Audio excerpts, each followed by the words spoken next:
listen. Practice. Speak. Practice makes you perfect. Hey everyone, and welcome to this deep dive on effective business communication. Yeah, It's a topic I think we all struggle with absolutely. at some point in our careers. At some point. And we're going to be taking all of our insights from a guide Yes. simply titled Effective Business Communication. Yeah. And I'm really excited to jump into this. Me too. Because it has a bunch of insights, tactical phrases, Yes. strategic approaches for emails, so much good stuff. Oh, yeah. A lot of really good stuff. That we can start applying like right away. Yeah, for sure. So let's unlock that conversational power. I love that you say unlock because it is like you're giving yourself the keys to yeah. navigate all these tricky professional interactions. Yeah. And it's interesting because we often focus on like sounding professional. Right. But I think what this guide does is that it goes deeper. Yeah. And shows you how to really build rapport, Absolutely. convey your message with impact, Yeah. and achieve your goals through communication. I love that. It's like a secret decoder ring Uh-huh. for this world of business communication. Yeah. The guide starts off strong Yes. with key phrases for professional conversations. Yes. And it is a goldmine. Oh, it's so good. What's brilliant about it is how it breaks it down. Yeah. Into those moments when we're like grasping for the right words. Totally. Whether it's starting a conversation, giving feedback, making a request, disagreeing, and it just gives you the phrases that can boost your confidence and help you navigate those conversations. Okay, so walk me through some of these categories. What really stood out to you? So let's start with starting conversations. Okay. It seems simple, but that initial like welcoming, productive atmosphere is so crucial. Yeah. The guide suggests phrases like, Okay. thanks for making time to chat today. Yeah. Or I really appreciate you taking this meeting. Yeah. And just notice how they're expressing gratitude, acknowledging the other person's time. It immediately sets that positive tone. It makes them feel valued. Yes. Like you respect them. Exactly. Which is huge. Huge. Okay, so what about making requests? Yes, because you want to be assertive without coming across as demanding. Right. So the guide highlights phrases like, would you be able to? Or, I'd appreciate it if you could. Oh, yeah? Which are polite and respectful. Yeah? But they also clearly state your need. Yes, and you're not like beating around the bush. Exactly. You're getting right to it. Yeah. I'm already thinking of how to I know, me too. apply these. Yeah. Okay, so giving feedback, that can be so tricky. Oh, it's so delicate. Yes. The guide recommends phrases like, I appreciate your work on this, and I think we can make it even stronger. But oh, that's good. yeah. You're acknowledging the effort while suggesting an improvement. And it's not like you're putting them down. Yeah. You're working together. Exactly. And you're shifting it. Yeah. So it's received better. Okay, that framing Yeah. is so important. It is. Okay, what about disagreeing? Yes, because even when you disagree, you can still maintain respect. Right. So instead of saying like a blunt, I disagree. Oh, yeah. Which I'm sure we've all heard. I've definitely said that. Oh, yeah. Well. The guide suggests, I see your point, but I'm wondering if we've considered... That's a good one. It allows for debate, but it keeps it constructive. Yes. Like you're acknowledging their perspective. Yeah, and you're not just shutting them down. Right. You're saying, okay, but let's think about it this way. And there's that respect, which can de-escalate any tension. Huge. Yes. Okay. And closing a conversation is just as important as how you start it. It is. So what does the guide say about that? It says to use phrases like, to recap our next steps, or thanks again for your time, I'll follow up on. I like that. It shows you're listening. Yes. Valuing their input. And moving the conversation forward. You're wrapping it up in a nice little bow. A nice little bow, yeah. Were there any phrases from this section that stood out to you? That I think the listeners could start using today. Yes. Let's explore ways to maximize the impact of this. Oh, I like that. It's so positive. It is. It shifts it away from any blame. Yeah. And focuses on a solution. Yes. I'm going to use that one. Yeah, it's a good one. I love it. It's a good one. Okay, so we've got all these verbal power-ups. Yeah. But now I want to talk about how we actually structure our messages for impact. Because absolutely, it's not just what you say, it's how you say it right. Exactly. It's how you present it. Yeah. And the guide emphasizes that a well-structured message can really make the difference. Oh, for sure. Whether it's heard, understood, acted upon. Yes. It's about respecting their time. Yeah. Making it easy for them to get those key points. Okay, so break it down for me. How do we do that? So first, you start with a clear purpose stated up front. Okay. It grabs their attention, and it sets the context. Okay. Imagine an email that says, I'm writing to propose a new strategy for our social media marketing. Oh, yeah. You instantly know what to expect. Right. You know what it's about. You know what it's about. And you can focus your attention. Exactly. It's like you're giving them a roadmap. Yes, exactly. But they don't get lost. A roadmap. In all the details. Exactly. So after we have our purpose. Yes. Then you go into relevant details. Okay. And the key is striking that balance between informative but concise. Oh, that's hard. It's that sweet spot. Yeah, you don't want to overwhelm them. No. Okay. So here's something the guide talks about that I think can instantly elevate your writing. Okay, tell me. Active voice. Okay. Instead of saying the report was submitted by the team. Oh, yeah. You say the team submitted the report. It's more direct. Yes. It's more engaging. It is. But how does that affect business communication? It makes it clearer, concise, and it conveys a sense of ownership and accountability. Oh, okay. And in a professional setting, Yeah. where clarity and action are so important, active voice helps you project that confidence. Like you're taking charge. There are. Yes. Yeah.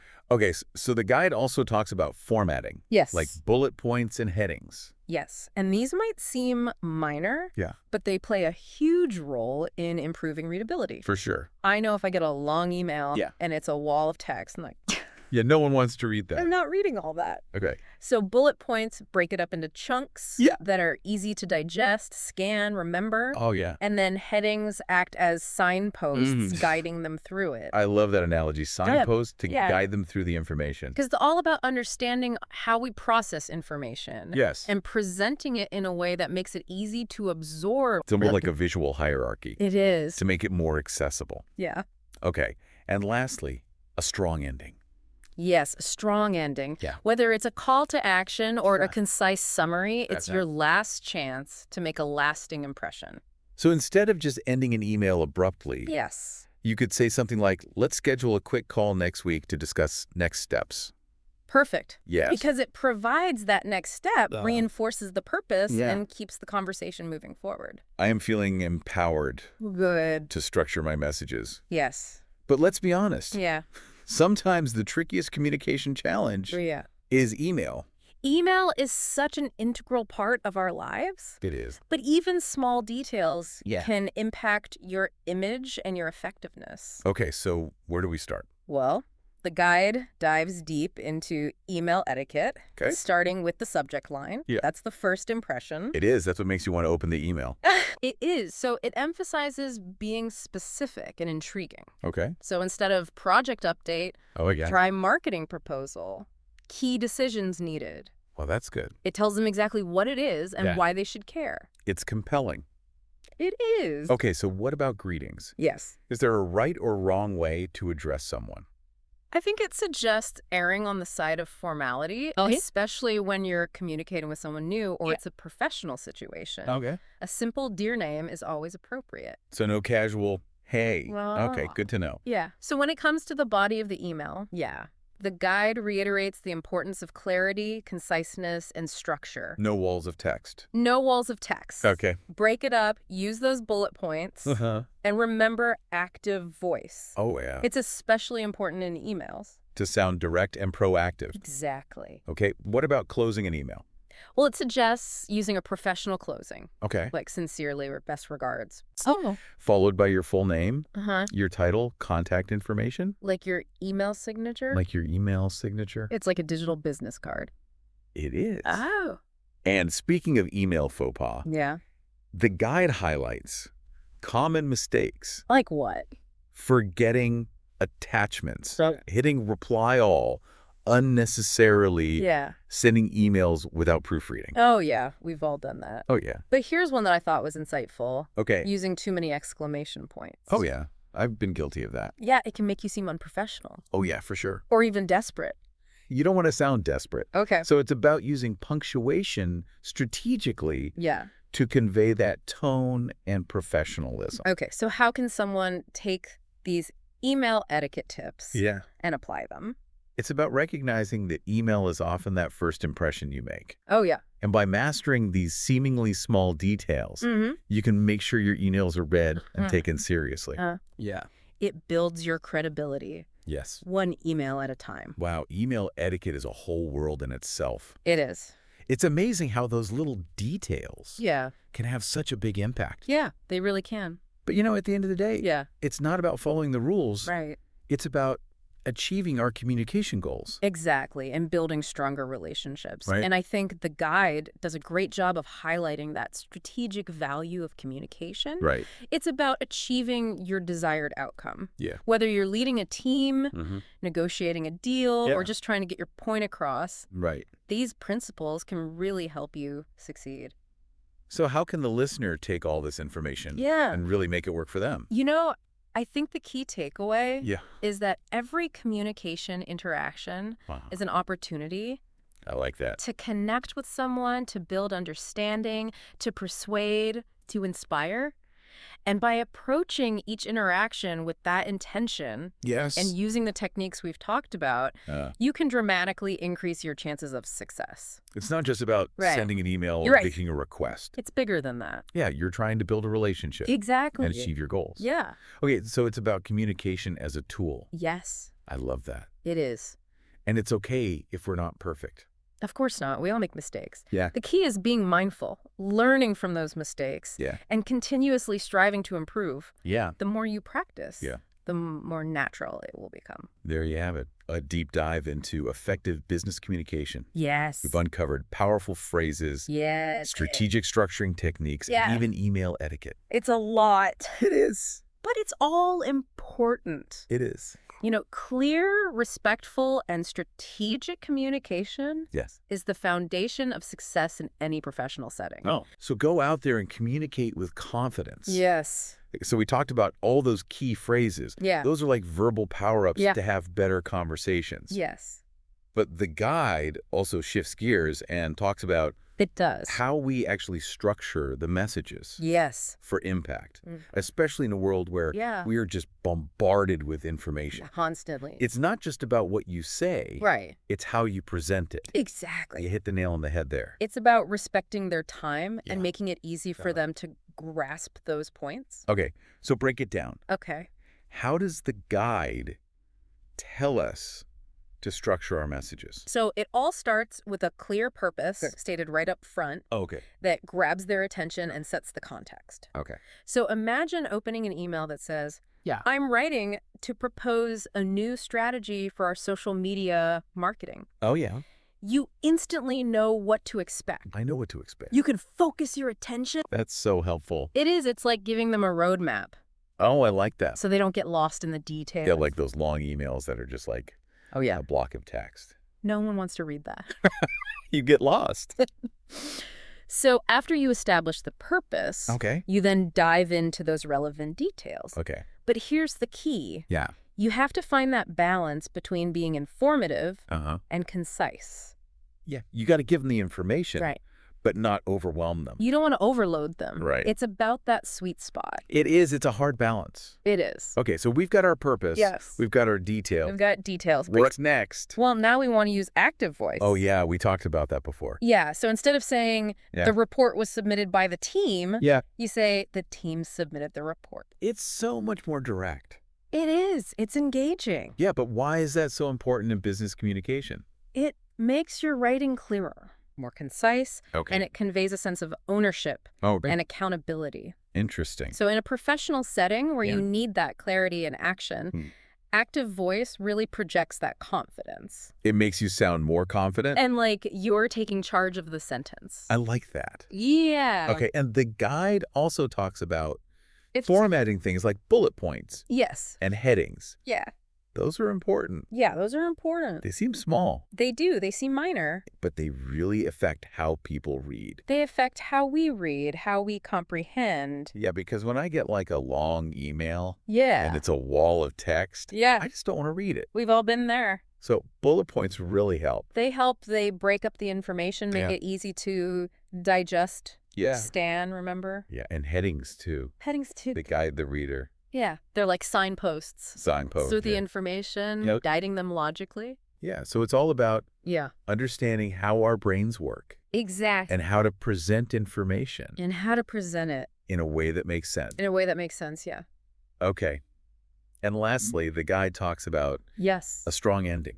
A strong ending is so important. It is. Whether it's a call to action or a concise summary, it's your last chance to leave that lasting impression and ensure everyone is on the same page. So instead of ending an email abruptly, you might say, let's schedule a quick call next week to discuss next steps. Exactly, because it provides that next step, reinforces the purpose, keeps the conversation moving forward. Okay, I am ready to structure my messages like a pro. Yes. But let's be honest. Okay. Sometimes the trickiest communication challenge it can be is email. Email is so important. It's such an integral part of our professional lives. But even small details can impact our image. Right. Effectiveness. Yeah. So where do we start with email? The guide dives deep into email etiquette. Oh, good. Starting with the subject line. Okay, the subject line, that's the first impression.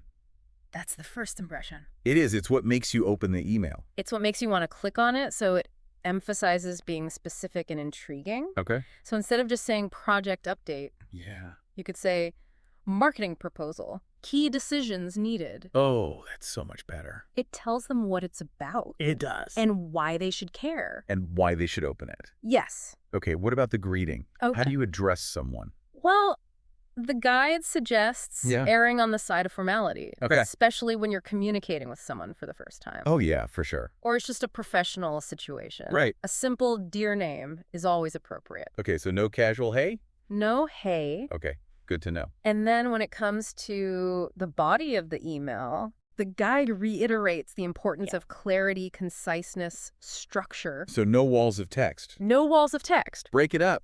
Break it up.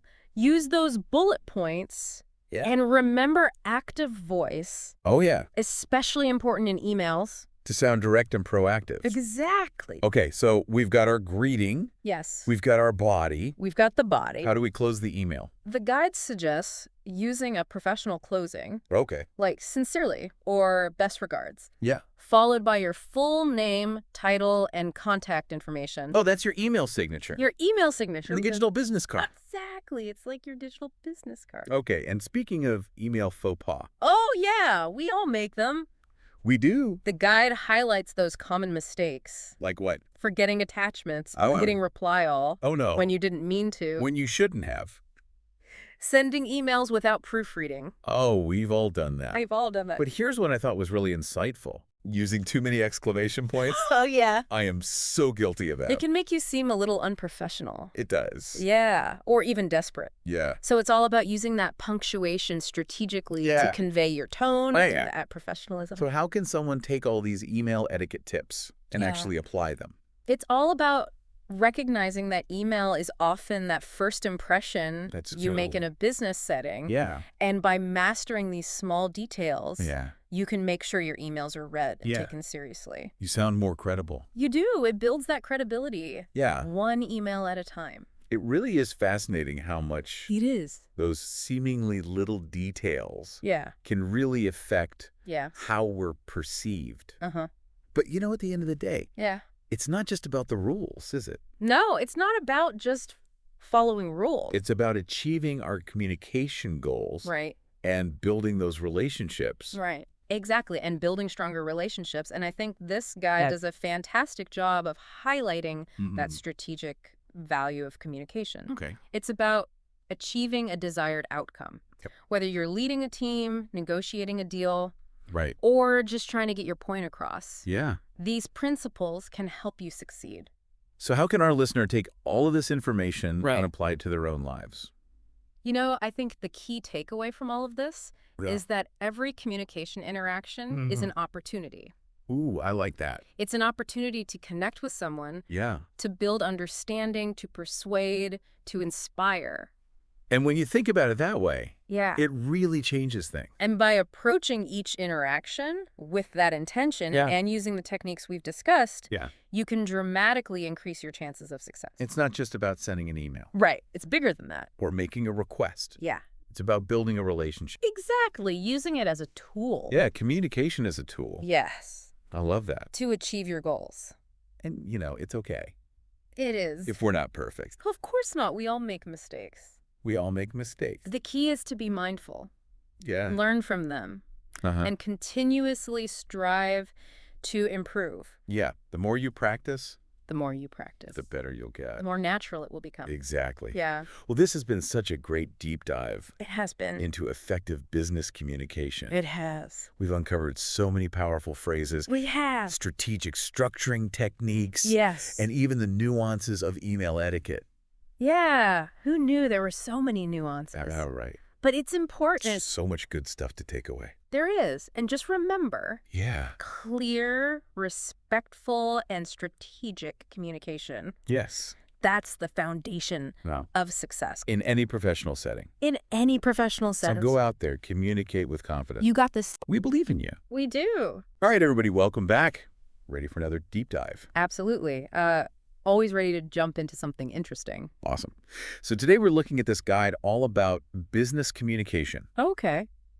Presentations, active listening, how to handle conflict, like all that good stuff you need to get ahead in the workplace. Yeah, it seems like that's pretty important no matter what you do these days. It really is. And this guide is great because it's not just theory, It's all about giving you tips you can actually put into practice right away. Like actionable steps. Yeah, exactly. And one thing that really stood out to me, and we'll get into this more later, is that they emphasize over and over again how important it is to really understand your audience. Oh, yeah, for sure. Like they give this example of if you're presenting to a group of engineers, you shouldn't be afraid to use technical terms. Right, use their language. Exactly. But then if you're talking to clients who aren't familiar with all the jargon, you need to adjust and simplify your message. Makes sense to adapt to who you're talking to. Right. So basically, it's all about making sure your communication is effective no matter who you're talking to. I like that. All right. So let's start with presentations, because I think that's something that a lot of people get nervous about. Yeah, for sure. So the guide breaks down the structure of a good presentation, and they have this cool idea about the intro. Okay. They say you should think of it like a movie trailer. Oh, that's interesting. Yeah. So instead of just, listing off bullet points or whatever. Boring. Yeah, exactly. You want to start with something that's really going to hook your audience's attention. So like start with a story or? Yeah. Like a story, a thought-provoking question, a surprising statistic, something that's going to make people sit up and listen. Okay. I like that. And then they go on to talk about the body of the presentation and how to organize your information clearly. Keep it logical. Right. And they also stress the importance of visuals. Visuals are always good. Yeah. But they say to keep it simple. Charts and graphs are great, but don't overload your slides with text. Nobody wants to read a novel on a slide. Exactly. And then this is a tip I used to hate, but it's actually so helpful. They say to record yourself while you practice. Oh, yeah. That is helpful, but it is a little painful sometimes. It's so cringy. But I tried it before my last presentation, and I was like, oh my gosh, I'd say, like every other word. Yeah, you don't realize it until you hear it. Right. You can also pick up on other things like, are you speaking clearly? Are you making eye contact? Do you look engaged? Right, like all those little things that you don't necessarily think about in the moment. Exactly. So yeah, highly recommend trying that, even though it's a little painful. I think that's a great tip. Okay, so let's move on to active listening. Okay. Now, this guide frames active listening as a superpower. Ooh, I like that. Yeah, it's not just about hearing what someone is saying. It's about really understanding their message. Absorbing it. Yeah, and connecting with them on a deeper level. Right, building that rapport. Exactly. Yeah. And they give some really simple but effective tips for improving your active listening skills. Like what? Well, first of all, it's about eliminating distractions. Put your phone away. Close your laptop. Yes. Give the speaker your full attention. Make eye contact. Nod your head to show that you're listening. Those nonverbals are so important. They really are. And then there's paraphrasing. Uh-huh. So, after someone has finished speaking, you can say something like, so what you're saying is violently, and then summarize what you heard in your own words. Right. So you can make sure you understand and the speaker knows that you're listening. Exactly. And it also gives the speaker a chance to clarify if you misunderstood something. Right. Good for avoiding those mix-ups. Yeah. And then another important tip is to let the speaker finish their thought before you jump in. It's so easy to interrupt sometimes. It is. Yeah. Especially when you're excited or you have an idea. But the guide stresses the importance of pausing, and really listening before you respond. It shows respect. It does. And it helps you formulate a more thoughtful response. Absolutely. Okay, so now let's tackle the tricky topic of conflict resolution. Everybody's favorite? Oh yeah, this is always a fun one. But the guide acknowledges that conflict is inevitable in any workplace. Happens everywhere. It does. But they offer strategies for making conflict more productive. Okay, so not necessarily avoiding it altogether. Right, because sometimes conflict can actually be a good thing. Yeah. You know, if it leads to positive change. So how do you make it productive? Well, one of the key pieces of advice is to address issues promptly. Don't let things fester. Exactly. They give this example of if you notice tension brewing in a meeting, don't just ignore it. Address it head on. Yeah. Maybe suggest a quick chat to clear the air before it escalates into a bigger problem. Right. So like preventative maintenance. Yeah, exactly. Yeah. And then when you do have those conversations about conflict, yeah, they stress the importance of staying neutral. Okay, so not taking sides. Right. And focusing on facts, not emotions. Oh, that's hard sometimes. It is. But it's so important to avoid blame games and just stick to what actually happened. I see. And then they also suggest trying to understand the root cause of the conflict. Okay, so not just the surface issue. Right. So, for example, instead of arguing about a missed deadline, maybe ask, what specific challenges are you facing with this task? Oh, so get to the underlying problem. Yeah, because sometimes there's a bigger issue that needs to be addressed. That makes sense. And then, of course, to really understand the root of the problem, you need open dialogue. Everyone needs to feel comfortable sharing. Exactly. Yeah. So the guy talks about creating a safe space where everyone feels heard and respected. That's key. Yeah. And once everyone has had a chance to share their perspective, then the focus shifts to finding solutions. How do we move forward from here? Right. The guide suggests framing questions like, how can we work together to achieve our goals? Or what are some possible solutions that would work for everyone? So collaborative problem solving. Exactly. And then once you've reached an agreement, they suggest documenting it. Oh, that's a good idea. Yeah, it might seem simple, but it helps to ensure that everyone is on the same page, and it also helps with accountability. Avoid confusion later on. Right. So those are some of the key takeaways from the guide on conflict resolution. Wow. That's a lot of good advice. It is. And, as we were going through all this, I was thinking how much of this applies to communication in general, not just in the workplace. Oh, for sure. Like active listening, being able to understand different perspectives, resolving conflicts peacefully. These are all skills that are valuable in any relationship. Absolutely. So I think even though this is a guide for business communication, there's a lot here that we can apply to our personal lives as well. That's a great point. So I'm curious, thinking about your own workplace communication, is there one tip from this guide that really resonated with you? Something that you think you could start using right away? That's a good question. I think for me, it's the idea of recording yourself while practicing presentations. Yeah, that's a good one. I know it's a little painful, but I think it could be really eye-opening. It is. And you know what? You could even apply that to other areas of communication. Oh, interesting. How so? Well, like if you're preparing for a difficult conversation with a coworker or a client, you could record yourself practicing what you want to say. That's a good idea. Yeah, it could help you to clarify your thoughts and make sure you're conveying your message in a clear and respectful way. I'm going to try that. Awesome. Well, I think that's a great place to wrap up our deep dive for today. Yeah, this was great. Thanks. Thanks for joining me. And for everyone listening, I hope you found this helpful. We'll see you next time for another deep dive into the world of communication. See ya. Hey everyone, welcome back. Ready for another deep dive? Absolutely, let's jump in. Today we're tackling something that's essential for pretty much everyone in the professional world. Oh, I know this one. Email etiquette. Right. You got it. We've got this awesome guide all about how to write business emails that are actually effective, not just grammatically correct, but ones that people actually want to read and respond to. I feel like that's the dream. Seriously.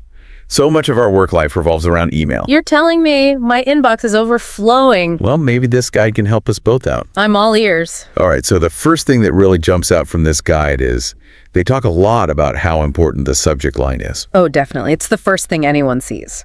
Makes sense. Exactly. They even call it the email's elevator pitch, which I love. You got to hook them right away. So true. I think we've all seen those emails with subject lines like quick question or following up. I mean, what does that even tell you? It's like a mystery novel. Exactly. And nobody has time for a mystery in their inbox. They want to know what they're clicking into. All right. So this guide, it gives some great examples. Like instead of just project update, say something specific like feedback needed, project X proposal by Friday. That's so much better. It tells you exactly what to expect and what you need to do. And when it needs to be done by. Yeah, totally. I'm making a note of that one. Me too. Okay, so now someone's actually opened your email. You've got their attention. But now what?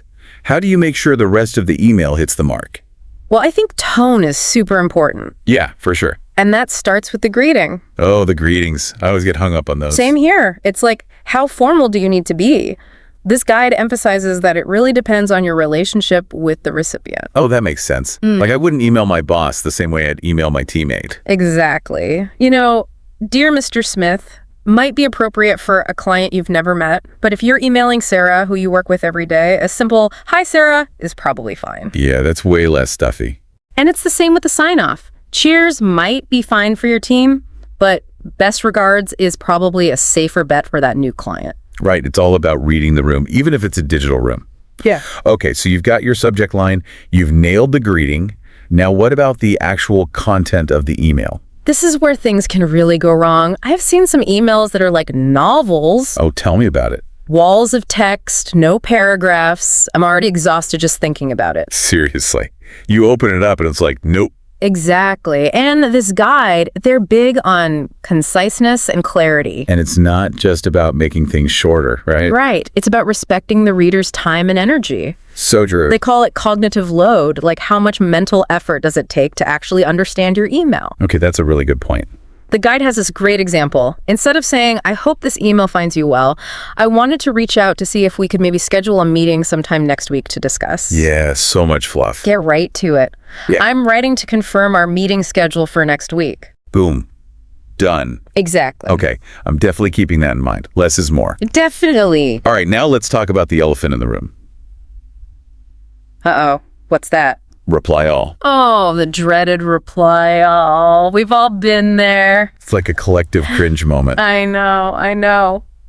The guide actually has some really helpful advice on this. It's all about being mindful. Before you hit that reply all button, just take a second to think, does everyone on this list really need to see my response? That's a good point. Half the time, it's like, why am I even on this email chain? Exactly. And maybe instead of a reply all, you could just forward it to the people who actually need to see it, or just pick up the phone. Absolutely. Sometimes a quick call is way more efficient. Speaking of efficiency, let's talk about proofreading. Ah, yes. I mean, this seems like a no-brainer, but we've all sent that email with a typo, or worse, forgotten the attachment. Oh, yeah. Definitely been there. I think I once sent an email with the wrong client's name. Oof, that's a rough one. Yeah, it was not a good day. But that's why proofreading is so important. The guide even suggests reading your email out loud because sometimes you catch things your eyes just skip over. That's a great tip. And last but not least, let's talk about out-of-office replies. Yes, this guide is a big advocate for setting those up. They really are a lifesaver. It's like having a virtual assistant manage expectations while you're gone. I like to use mine to give people alternative contacts if it's urgent, you know, just in case something comes up while I'm out. Yeah, that's really smart. And you can even use it to set boundaries, like I won't have access to email during this time, so people don't expect an immediate response. Love that. Okay, so we've covered a lot of ground. From crafting that perfect subject line to mastering the art of the concise email, this guide is a goldmine of information. It really is. It gives you the tools to up your email game. But it's more than just knowing the rules, right? Exactly. It's about using email strategically to build better relationships, to get things done, and ultimately to make a good impression. Couldn't have said it better myself. Well, there you have it. Another deep dive completed. Until next time. Bye, everyone.